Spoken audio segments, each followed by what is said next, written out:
Kahapon, na-experience ko yung no grace period na parking. Ang explanation nila sa akin, kahit di ko na-consume yung 3 hours na parking, magbabayad pa rin ako ng parking fee. Guys, ang na-stay ko lang dun sa parking is 10 minutes lang ata. Ito yung resibo ko. Kasi nangyari, pinakapon ko yung isang pusa ko. Nakarating ako sa Mandaluyong sa Biyaya ng 5 a.m. Pagdating ko doon, na-realize ko na sobrang aga ko pala. Wala pang tao doon. At mag-isa lang ako doon, madilim pa, mukha akong tanga at mukha akong masamang tao doon na nakaupo. Kaya nag-decide ako na maghanap muna ako ng hotel para makapag-stay kami ng pusa ko. Pinakamalapit kong nakitang hotel is doon sa Kalentong. Hindi ako familiar sa lugar kaya nag-check lang ako online. Nakita ko yung Sogo Hotel sa Kalentong. E di pinuntahan ko. Yung parking ng Sogo Hotel doon pa sa 4th floor, bali yakit ka ng building, mamotorin mo, paikot yon. Tapos yung parking sa 4th floor.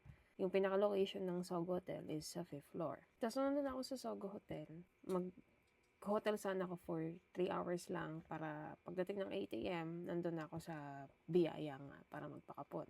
Unfortunately, hindi ako natuloy. Hindi ko kasi alam na bawal pala yung pusa sa hotel.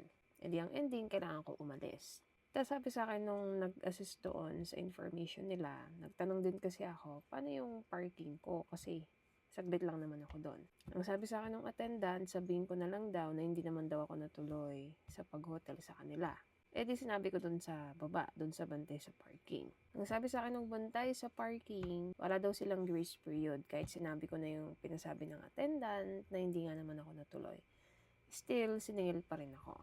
And magkaiba ata yung management doon sa Sogo Hotel at doon sa parking. Kaya magkaiba sila ng rules. Kaya sa mga di nakakaalam dyan, kagaya ko, kahapon ko lang experience, at least na-share ko dito. Baka kasi meron ding makaranas.